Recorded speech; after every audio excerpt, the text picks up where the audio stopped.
திருப்பரங்குன்ற விவகாரத்தில் மறுபடியும் நீதிபதி ஜி.ஆர். சாமிநாதன் கொடுத்திருக்கக்கூடிய உத்தரவு ஒரு சர்ச்சையை உருவாக்கி இருக்கு. மலை மேல தர்காவுக்கு பக்கத்தில் இருக்கக்கூடிய தூண் தீபத்தூணே கிடையாது அப்படின்னு சொல்லிட்டு உச்ச நீதிமன்றத்தில் போட்ட மேல்முறையீடு இன்னும் நிலுவையில் இருக்கக்கூடிய சூழல்ல அந்த தூணுக்கு பூஜை பண்ணணும் அப்படின்னு சொல்லி இருக்கிறாரு. அதுவும் ராமரவிக்குமார் போய் பூஜை பண்ணணும் அப்படின்னு சொல்லி இருக்கிறார். திருப்பரங்குன்றம் விவகாரத்துல என்ன மாதிரியான மாற்றங்கள் அடுத்தடுத்து நடந்திருக்கு, இந்த வழக்கு எதை நோக்கி போயிட்டு இருக்கு அப்படிங்கிறத இந்த வீடியோல டீட்டெயிலா பார்க்கலாம். வணக்கம், இது யூட்டன், நான் விவேகானந்தன். திருப்பரங்குன்றத்துடைய உண்மையான வரலாறு என்ன, திருப்பரங்குன்றத்தில் என்ன நடந்துகிட்டு இருக்கு, எது உண்மை எது பொய் அப்படின்னு நீங்க முழுசா தெரிஞ்சுக்கணும் அப்படின்னா ஒரு மிக முக்கியமான டாக்குமெண்ட்ரி வந்திருக்குது. அந்த டாக்குமெண்ட்ரியோட லிங்க் இந்த டிஸ்கிரிப்ஷனில் கொடுத்துருக்குறோம். ஸோ இந்த வீடியோவை பார்க்குற எல்லாரும் கண்டிப்பாக அந்த டாக்குமெண்ட்ரியை பார்க்கணும், உங்கள் நண்பர்களோட உங்கள் குடும்பத்தோட அந்த டாக்குமெண்ட்ரியை பகிர்ந்துக்கணும் அப்படின்னு கேட்டுக்கிறோம். திருப்பரங்குன்றத்தை அயோத்தியாக மாற்றுவோம் அப்படின்னு போன வருஷம் எச் ராஜா பேசியிருந்தார் இல்லைங்களா, அது எச் ராஜா ஏதோ சாதாரணமாக பேசினது கிடையாது. உண்மையிலேயே திருப்பரங்குன்றம் கோயிலில் கார்த்திகை தீபம் அப்படிங்கிறது தர்காவுக்கு பக்கத்தில் ஏற்றணும் அப்படிங்கிற விவாதமே எப்போ ஆரம்பிச்சுது அப்படின்னா பாபர் மசூதி இடிக்கப்பட்ட பிறகுதான் இந்த விவாதமே ஆரம்பிச்சுது. அதுக்கு முன்னாடி இந்த மாதிரியான கார்த்திகை தீபம் தர்காவுக்கு பக்கத்தில் ஏற்றணும், தர்காவுக்கு பக்கத்தில் ஒரு தூண் இருக்குது, அந்த தூணில் தான் ஏற்றணும் அப்படிங்கிற விவாதமே கிடையாது. 1920களில் தொடங்கி பல முறை திருப்பரங்குன்றத்தில் சொத்துரிமை தொடர்பா இடம் யாருக்கு சொந்தம், மலை யாருக்கு சொந்தம், எந்தெந்த இடம் யாருக்கு சொந்தம், எதெல்லாம் கோயிலுக்கு உரிமை, எதெல்லாம் தர்காவுக்கு உரிமை, இப்படி பல வழக்குகள் நடந்திருக்குது. இதுல எந்த வழக்குலையுமே பார்த்தோம்னா கார்த்திகை தீபம் ஏத்துற தூண் ஒன்று மலைக்கு மேல இருக்குது, அந்த தூண் தான் பல வருஷமா ஏத்தப்பட்டு வந்த தூண், அந்த தூண்ல தீபம் ஏத்தணும் அப்படிங்கிற இந்த விவாதம் எந்த ஆண்டிலுமே நடந்தது கிடையாது. அந்த தூண் தீபத்தூண் சொல்லிட்டு இதுவரை எந்த வழக்கிலுமே குறிப்பிட்டது கிடையாது. முதல் முறையாக பாபர் மசூதி இடிக்கப்பட்ட பிறகு 1994 இந்து முன்னணி மாதிரியான அமைப்புகளை சேர்ந்தவர்கள் பார்த்தோம்னா கார்த்திகை தீபம் இங்கே ஏற்றணும் அப்படின்னு முதல் முழக்கத்தை முன்வைக்கிறாங்க.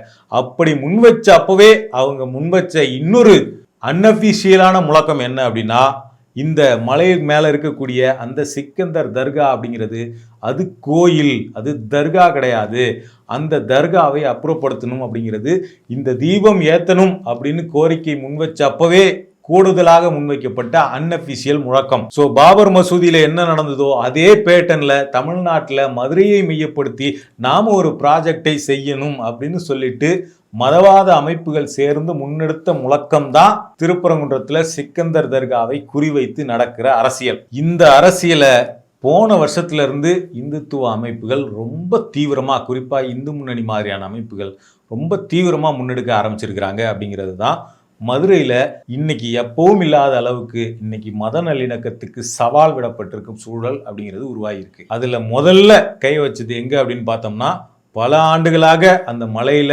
தர்காவில் நடந்துட்டு வந்த கந்தூரி கொடுக்கும் முறை, ஆடு நேர்ந்து விட்டு பலியிட்டு அங்கே சமைச்சு அங்கே வரவங்களுக்கு சாப்பாடு போடக்கூடிய அந்த கந்தூரி கொடுக்கும் முறை அப்படிங்கிறது முதல்ல கை வச்சு நிறுத்தப்பட்டுச்சு. அடுத்ததா பார்த்தோம்னா திருப்பரங்குன்றத்தில் கார்த்திகை தீபம் தர்காவுக்கு பக்கத்தில் இருக்கிறது தான் தீபத்தூண் அப்படின்னு ஒரு சர்ச்சை உருவாக்கப்பட்டு அந்த பிரச்சனை நீதிமன்றம் வரை போய் நீதிமன்ற உத்தரவே அதுக்கு பெறப்பட்டுச்சு. அடுத்ததா பார்த்தோம்னா இஸ்லாமியர்கள் நடத்தக்கூடிய சந்தனக்கூடு திருவிழாவை அப்ப கொடியேற்றக்கூடிய அந்த கொடிமரம் இருக்கக்கூடிய மரம் அப்படிங்கிறது கோயிலினுடைய தலவிருச்சம் அப்படின்னு இன்னொரு பொய்யை கட்டிவிட்டு ஒரு புது சர்ச்சை உருவாக்கப்பட்டுச்சு. ஆனா இது எல்லாத்துக்கும் ஒரு இலக்கு இருக்குது. அந்த இலக்கு என்னன்னா, எச் ராஜா சொன்ன மாதிரி தர்காவை ரீலொகேட் பண்ண வேண்டும், அந்த இடத்துல இருந்து தர்காவை அப்புறப்படுத்த வேண்டும் அப்படிங்கிறது அந்த இலக்கு.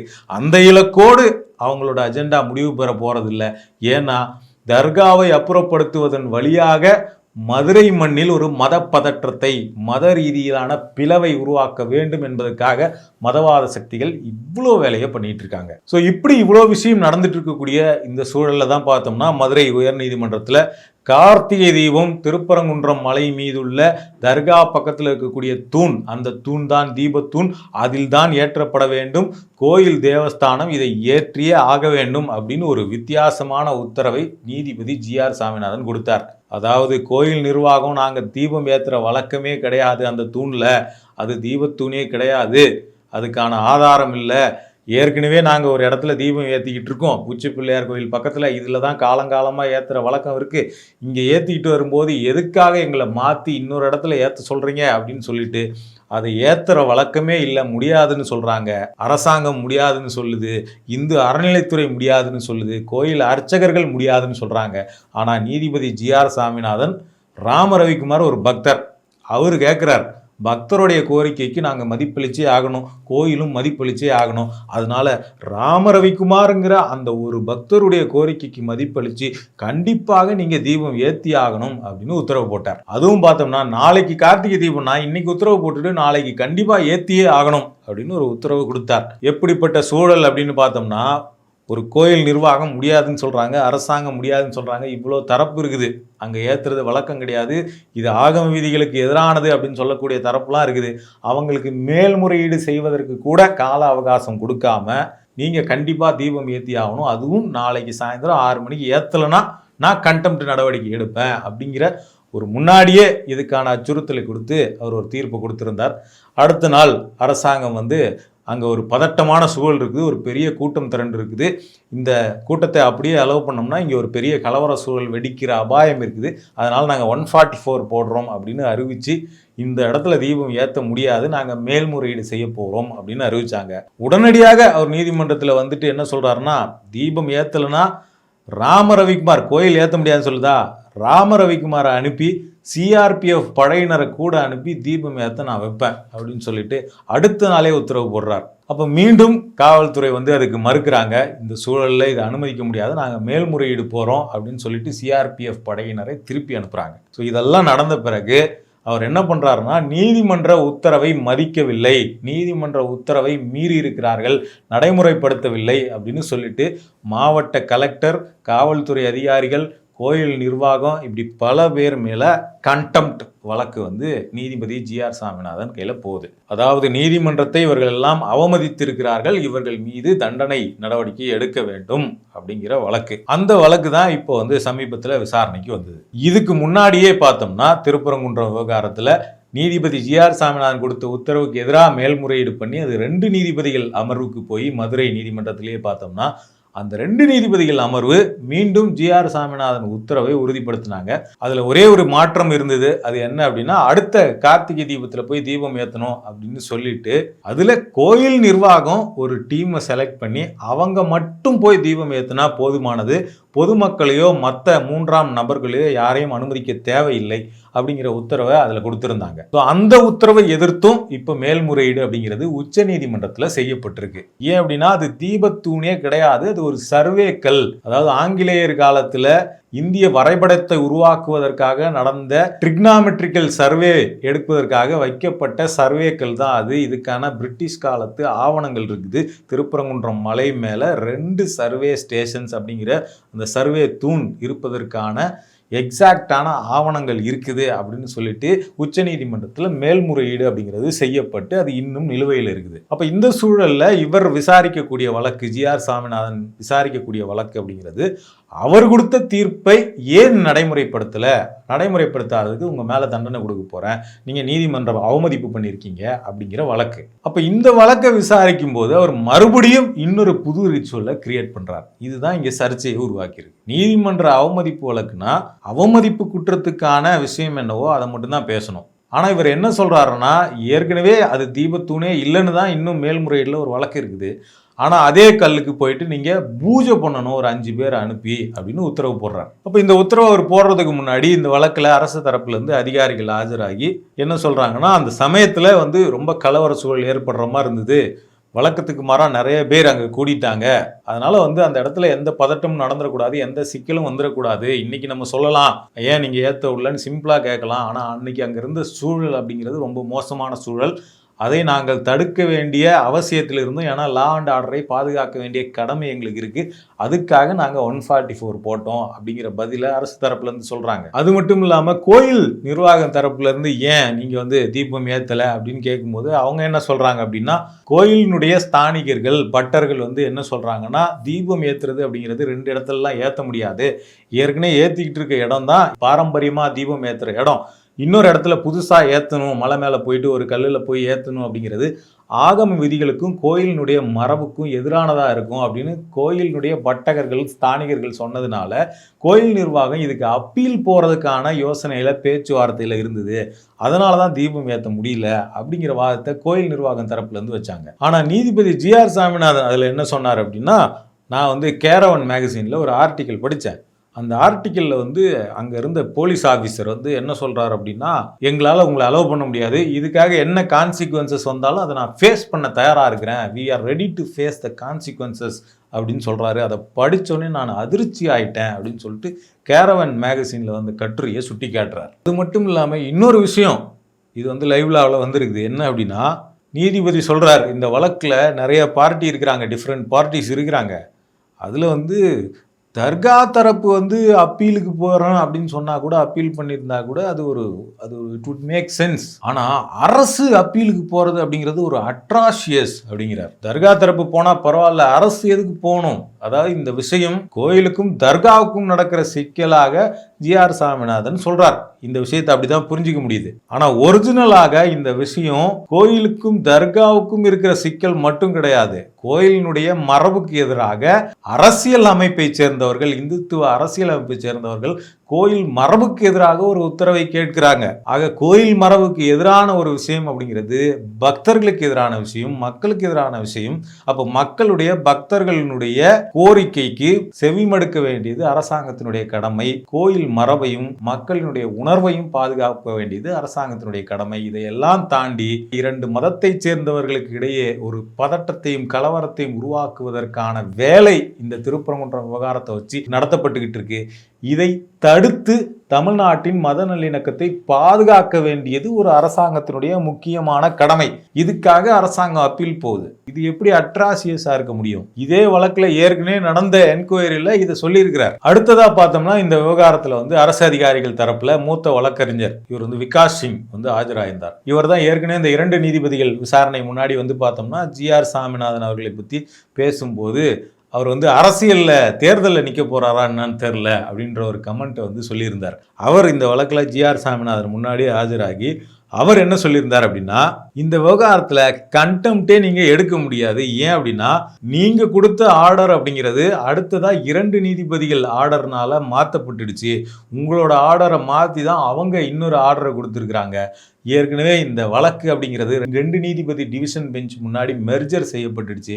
இதனால் உங்கள் வழக்கின் மீது நீங்கள் ஏற்கனவே கொடுத்த தீர்ப்பின் மீது கண்டெம்ப்டே இப்போ எடுக்க முடியாது அப்படிங்கிற ஒரு வாதத்தை அவர் முன் வச்சார். அதுக்கு ஜி.ஆர். சாமிநாதன் என்ன கோட் பண்ணுறாருன்னா, லைவ்லாவில் எழுதியிருக்கிறாங்க, இதெல்லாம் மெர்ஜர் பண்ணாலுமே இந்த கண்டெம்ப்ட் எடுக்க முடியும் அப்படின்னு லைவ்லாவினுடைய ஆர்டிக்கலை சுட்டி காட்டுறார். அதுக்கு விகாஸ் சிங் என்ன பதில் சொல்றாரு அப்படின்னா, 2 நீதிபதிகள் முன்னாடி வழக்கு விசாரணை செய்யப்பட்டுக்கிட்டு இருக்க நிலைமையில நீங்க கண்டெம்ப்ட் எடுக்க முடியும். ஆனா அங்க முடிவே சொல்லப்பட்டு தீர்ப்பு உத்தரவே கொடுக்கப்பட்டுடுச்சு. அடுத்த வருஷம் கார்த்திகை தீபத்தன்னைக்கு தீபம் ஏத்துங்கன்னு உத்தரவு கொடுத்துட்டாங்க. அவங்க நீங்க கொடுத்த தீர்ப்புக்கு மாறான சில விஷயங்கள் அவங்களோட தீர்ப்புல இருக்குது. அப்படி இருக்கும்போது நீங்க கொடுத்த தீர்ப்புக்கு எப்படி கண்டெம்ப்ட் எடுக்க முடியும் அப்படிங்கிற வார்த்தை தான் அவர் ஸ்ட்ராங்கா முன் வச்சார். அடுத்ததான் மாவட்ட ஆட்சியர் தரப்புல இருந்து பார்த்தோம்னா, மூத்த வழக்கறிஞர் என்.ஆர். இளங்கோ அவர் ஆஜராகி அவர் என்ன சொல்லியிருந்தாருன்னா, இதுக்கு அஃபிடவிட் சப்மிட் பண்றதுக்காக எங்களுக்கு நேரம் அவகாசம் 2 வாரம் நீங்க கொடுக்கணும் அப்படின்னு சொல்லிட்டு அவர் கேட்டிருந்தார். இந்த எல்லா தரப்பையும் விசாரிச்ச ஜி.ஆர். சாமிநாதன் கடைசியா என்ன சொன்னார் அப்படின்னா, இந்த கண்டெம்ப்ட் நடவடிக்கை எடுக்காம இருக்கணும் அப்படின்னா, நீங்க கோர்ட்டோட உத்தரவை மதிக்கிறீங்க அப்படின்னா என்ன பண்ணும் அப்படின்னா, கோர்ட்டு ஒரு 5 பேரோட பேரை சொல்லும். அந்த 5 பேரை மலைக்கு மேலே அனுப்பி அந்த தீபத்தூணுக்கு பக்கத்தில், அவர் தீபத்தூணுங்கிற வார்த்தையை தான் பயன்படுத்துகிறார். ஆனால் ஒரிஜினலாக அது தீபத்தூணா இல்லையா அப்படிங்கிறது ப்ராப்பராக ஆய்வு பண்ணி உறுதிப்படுத்தப்படலை. அவர் தீபத்தூண்னு சொல்கிறார். அந்த தீபத்தூணில் உட்காந்து பூஜை பண்ணணும், மலர் தூவி பூஜை பண்ணணும் அப்படின்னு சொல்கிறார். சொல்லிட்டு கூடுதலாக என்ன சொன்னார் அப்படின்னா, இது என்னோட சஜஷன், இது ஆர்டர்லாம் இல்லை அப்படின்னு சொல்லியிருந்தார். இது முதல் நாள். அடுத்த நாள் ஓரலாக அவருடைய வாதங்களை பேசும்போது அவர் என்ன சொல்கிறாருன்னா, மார்ச் 18ஆம் தேதிக்கு இந்த வழக்கை அடுத்த கட்ட இதுக்கு ஒத்தி வச்சிருக்கிறார் விசாரணைக்கு. அந்த 18ஆம் தேதி நீங்கள் வரும்போது நான் சொன்ன அந்த விஷயத்துக்கான உத்தரவோடு நீங்கள் வரணும், இல்லைன்னா நான் நடவடிக்கை எடுப்பேன் அப்படிங்கிற மாதிரி சொல்லிட்டு கூடுதலாக இன்னொரு விஷயத்தை ஆட் பண்ணியிருக்கிறார். அதாவது 5 பேர் போய் மேலே பூஜை பண்ணணும், அந்த 5 பேரை யாருன்னு கோர்ட்டு சொல்லும். அது இல்லாம கூடுதலா பெட்டிஷனர் மனுதாரரான ராம ரவிக்குமார் கண்டிப்பாக அங்க போகணும் அப்படின்னு சொல்றாரு. ஏன் அப்படின்னா இந்த வழக்குல இந்த உரிமைக்காக சண்டை போட்டது கோயில் நிர்வாகம் கிடையாது, அரசு கிடையாது, ராம ரவிக்குமார் தான் சண்டை போட்டார். அதனால அவர் கண்டிப்பாக போகணும் மேல அப்படின்னு சொல்றாரு. அங்க போய் அவங்க சடங்குகளை செய்யணும், பூஜை பண்ணணும், செரமோனியல் லேம்ப் அப்படிங்கிறார். அதனால அங்க போய் அவங்க பூஜை பண்ணி விளக்கு ஏத்துறதுக்கு அனுமதிக்கணும் அப்படின்னு உத்தரவு போடுறார். முதல் நாள் ரிட்டன் ஆர்டர்ல சஜஷன் அப்படின்னு சொல்லப்பட்டிருந்தது, அடுத்த நாள் ஓரலா சொல்லும் போது கண்டிப்பாக மாறுது. இப்ப இதுல நமக்கு என்ன கேள்வி வருதுன்னா, அது தீபத்தூணா இல்லையா அப்படிங்கிறது இன்னும் உறுதிப்படுத்தப்படல. ஏன்னா இந்த வழக்கு உச்ச நீதிமன்றத்துல இருக்குது நிலுவையில. ஜி.ஆர். சாமிநாதன் அவர்கள் கொடுத்த தீர்ப்போ அல்லது 2 நீதிபதிகள் அமர்வு உயர் நீதிமன்றத்தில் கொடுத்த தீர்ப்போ இந்த விவகாரத்தில் இறுதியான தீர்ப்புகள் கிடையாது. இதற்கு மேல உச்ச நீதிமன்றம் அப்படின்னு ஒன்று இருக்குது, அங்க இந்த விஷயம் பெண்டிங்ல இருக்குது. அவங்க என்ன முடிவு எடுக்கிறாங்க அப்படின்னு இன்னும் தெரியல. இந்த நேரத்தில் ஏற்கனவே கோயிலினுடைய அர்ச்சகர்களாக இருக்கட்டும், கோயில் நிர்வாகமாக இருக்கட்டும், ஆகம விதிகளை மீறி எங்களை செயல்பட சொல்றீங்க, அதை மீறி செய்ய முடியாது அப்படிங்கிற கருத்தை சொல்லியிருக்கிறாங்க. இந்த சூழலில் ஒரு கண்டெம்ட் வழக்கில் புதுசாக ஒரு பூஜையை போய் நீங்கள் மேலே போய் பண்ணணும்னு ஒரு புது விவகாரத்தை கோயில் நிர்வாகத்தின் விருப்பத்துக்கு மாறாக நீதிபதி திணிக்கிறார் அப்படின்னு தான் இந்த விஷயத்தை பார்க்க முடியுது. அப்போ கோயிலினுடைய மரபை நீங்கள் எப்படி மாற்ற முடியும் அப்படிங்கிற கேள்வியை தான் நீதிபதி முன்னாடி வைக்க முடியுது. அப்போ இதை பற்றி எப்படி முடிவெடுக்க முடியும், இப்படி எப்படி இல்லாத ஒரு சடங்கை நாங்கள் கொண்டு வர முடியும், இதுக்கு நாங்கள் எல்லாருக்கிட்டையும் உயரதிகாரிகள்ட்டெல்லாம் பேசணும், உடனடியாக இது சம்பந்தமாக எந்த முடிவும் எடுக்க முடியாது அப்படின்னு சொல்லும் போது அவர் அடுத்த முறை வரும்போது இதுக்கான உத்தரவோடு நீங்கள் வரணுங்கிற மாதிரி சொல்லி அனுப்புகிறார். இப்போ இதெல்லாம் ஒரு பக்கம் கோர்ட் ப்ரொசீடிங் நடந்துக்கிட்டே இருக்கும்போது இன்னொரு பக்கம் பார்த்தோம்னா ஒரு தீவிரமான மோசமான பரப்புரை அப்படிங்கிறது ஃபீல்டில் இந்து முன்னணி பாஜக அமைப்புகளால் தொடர்ச்சியாக நடத்தப்பட்டுக்கிட்டே இருக்குது. ரொம்ப குறிப்பாக சொல்லணும்னா பௌர்ணமிக்கு போகக்கூடிய கிரிவலம், மலையை சுற்றி வரக்கூடிய கிரிவலம் இருக்குல்ல, அந்த கிரிவலம் அரசியல் நிகழ்வாக மாற்றப்படுது. பாஜக இந்து முன்னணி அமைப்புகள் ஒரு ஊர்வலத்தை கிரிவலம்ங்கிற பேரில் லீட் பண்ணுறாங்க. இதெல்லாம் எப்படி அனுமதிக்கப்படுது அப்படிங்கிறதே மிகப்பெரிய கேள்வியா இருக்குது. கடவுளை வேண்டிக்கிட்டு போற பக்தர்களுக்கு தான் கிரிவலம். இந்த மாதிரி அரசியல் கோரிக்கையை வச்சுக்கிட்டு போகக்கூடிய அரசியல் கட்சிகள் அப்படிங்கிறவங்க கிரிவல பாதையில எப்படி ஊர்வலம் போறதுக்கு அனுமதிக்கப்படுறாங்க அப்படிங்கிறதே மிக முக்கியமான கேள்வியா இருக்குது. அரசியல் கட்சிகள் ஊர்வலம் போகணும்னா அரசியல் கட்சிகள் ஊர்வலம் போறதுக்குன்னு தனியான இடங்கள் ஒவ்வொரு மாவட்டத்திலும் ஒதுக்கப்பட்டிருக்கு, அந்த இடத்துல ஊர்வலம் போகணும். கோயிலினுடைய கிரிவல பாதையில அரசியல் கட்சிகள் ஊர்வலம் போக முடியாது. இந்து முன்னணி அமைப்பு என்ன பண்றாங்கன்னா முருக பக்தர் பேரவை அப்படிங்கிற ஒரு அமைப்பை உருவாக்கிட்டு அந்த அமைப்புலயும் இதுல இருக்கவங்க தான் நிர்வாகிகளா இருப்பாங்க. சும்மா பேருக்கு முருக பக்தர்கள் பேரவைன்னு ஒரு அமைப்பை உருவாக்கிட்டு அந்த அமைப்பின் மூலமாக அரசியல் முழக்கங்களோடு கிரிவல பாதையில் ஒரு அச்சுறுத்தலை ஏற்படுத்தி இருக்கிறாங்க. ஆனா அவங்க மேல நடவடிக்கை எதுவும் எடுக்கப்படலை. அந்த ஊர்வலம் முழுக்க முழங்கப்பட்டதெல்லாம் அரசியல் முழக்கங்கள். சும்மா மக்கள்கிட்ட என்ன பார்த்தோன்னா அரோகரா அரோகரான்னு முழக்கம் போடுறது ஆன்மீக மாதிரியான ஒரு தோற்றத்தை காட்டுகிறது. ஆனா இடையில முழுக்க முன்னாடி ஒரு அரோகரா முழக்கம், பின்னாடி ஒரு அரோகரா முழக்கம், இடையில முழுக்க அரசியல் முழக்கம். இதுதான் நடந்துகிட்டு இருக்கு. இந்து முன்னணியினுடைய மாநில பொறுப்பாளர் ஒரு வீடியோ போட்டு பேசுறார், எல்லா இந்துக்களும் வரணும் அப்படின்னு சொல்லிட்டு ஒரு கதை. அதாவது இந்த ஒரு நாள்ல நீங்க ஊர்வலம் போனா 12 வருஷம் ஊர்வலம் போனதுக்கு சமம் அப்படின்னு பெரியவர்கள்லாம் சொல்லியிருக்கிறாங்க. அந்த பெரியவர் யாருன்னு தெரியல, பெரியவங்கெல்லாம் சொல்லியிருக்கிறாங்க அப்படின்னு சொல்லிட்டு அடுத்தது அரசியல் டிமாண்டுக்கு மாறுறார். முதல்ல ஆன்மீக டிமாண்ட் மாதிரி ஒன்று விஷயத்தை பேசிட்டு அரசியல் டிமாண்டுக்கு மாறுறார். தர்கா சம்பந்தமான விஷயம், இந்துக்களினுடைய உரிமை சம்பந்தமான விஷயம் அப்படின்னு சொல்லிட்டு மாறுறார். அப்புறம் கடைசியில முடிக்கும் போது மறுபடியும் அரோகரா வெற்றிவேல் வீரவேல்னு சொல்லிட்டு நாங்க அரசியல்லாம் பேசலையே, நாங்க பக்தர்களுக்கான விஷயத்தை தானே பேசுறோம், இது எப்படி அரசியல்னு சொல்லுவீங்கன்னு அப்படியே பூசி மொழுகிறது. இப்படி பக்தர்களின் பெயரால் நாங்கள் ஒரு நிகழ்வை நடத்துகிறோம் அப்படின்னு சொல்லிட்டு அரசியல் நிகழ்வை நடத்திக்கிட்டு தமிழ்நாட்டின் மத நல்லிணக்கத்துக்கு அச்சுறுத்தலை விடுத்து கொண்டிருக்கிறாங்க. அவங்க முருக பக்தர்கள் பேரவைங்கிற ஒரு அமைப்பின் பேர்ல இதை பண்ணிக்கிட்டு இருக்காங்க. அப்படிங்கிறது தான் ரொம்ப ரொம்ப கவலை தரக்கூடிய, கவனத்தில் கொள்ள வேண்டிய, எச்சரிக்கையாக இருக்க வேண்டிய விஷயம். ஏன் அப்படின்னா இந்த விவகாரத்தில் வெறும் இந்த முருக பக்தர்கள் பேரவைங்கிற மாதிரியான அமைப்புகள் கிரவுண்டில் மட்டும் ஒர்க் பண்ணுறதில்ல, இந்தியாவினுடைய தலைமை அமைச்சராக இருக்கக்கூடிய பிரதமர் வரைக்கும் அவர் கூட இத்தனை காலம் மதுரைக்கு எத்தனையோ முறை வந்திருக்கிறார். ஒரு முறை கூட திருப்பரங்குன்றம் முருகன் கோயிலுக்கு அவர் வந்தது கிடையாது. ஆனால் இந்த முறை திருப்பரங்குன்றம் கோயிலுக்கு வந்துட்டு போகிறார். இது எல்லாமே ஒரு சிம்பல். வந்துட்டு இந்துக்களுக்கு உரிமை இல்லை, நம்ம எப்படியாவது இந்துக்களுடைய உரிமையை மீட்கணும் அப்படின்லாம் சொல்லிட்டு போறாங்க. அதே மாதிரி திருப்பரங்குன்றத்தில் தீபம் ஏத்துறதுக்காக நம்ம வீடுகளில் விளக்கு ஏற்றுவோம் அப்படின்னு இன்னொரு கேம்பெயின். இந்த கேம்பெயினுடைய மைய பொருளா இருக்கிறது அப்படிங்கிறது தீபம் கிடையாது. ஏன்னா தீபம் ஆல்ரெடி ஏற்றப்பட்டிருக்கு. தர்காவுக்கு பக்கத்துல தீபம் ஏற்றணுங்கிறது தான் இந்த கேம்பெயினுடைய மையப்பொருள். தீபம் ஏற்றணும் அப்படின்னா ஏற்கனவே உச்சி பிள்ளையார் கோயில் இருக்கு. நூற்றாண்டு காலமாக எந்த இடத்தில் தீபம் ஏற்றப்படுதோ அதே இடத்துல ஏற்றப்படுது. தீபமே ஏற்றலன்னு ஒரு பொய் பிரச்சாரத்தை கீழே இருந்து பிரதமர் வரைக்கும் பண்றாங்க. தீபம் ஏற்றப்பட்டிருக்கு, தீபம் ஏற்றணும்னா மறுபடியும் எங்க தர்காவுக்கு பக்கத்துல தீபம் ஏற்றணும்னு சொல்லுங்க. அது தீபத்தூண் அப்படின்னு ஜிஆர் சாமிநாதன் கொடுத்த தீர்ப்பு அப்படிங்கிறது அவங்களுக்கு இன்னும் அதை அதிகாரப்பூர்வமாக சொல்வதற்கான வாய்ப்பை உருவாக்கி கொடுத்துருக்கு. ஆனா அது தீபத்தூண் அப்படிங்கிறது இன்னும் உறுதி செய்யப்படலை, எந்த ஆய்வும் செய்யப்படலை. பிரிட்டிஷ் கால ஆவணப்படி அது சர்வேக்கள். உச்ச நீதிமன்றத்தில் இந்த வழக்கு நிலுவையில் இருக்குது.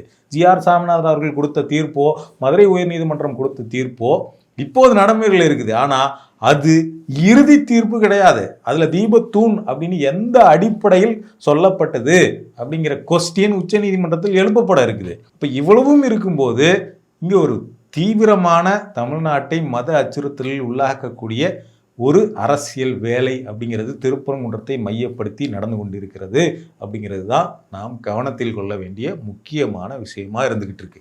தொடர்ச்சியா இந்த மாதிரியான தகவல்களை தெரிஞ்சுக்க யூ டர்னை சப்ஸ்கிரைப் பண்ணுங்க.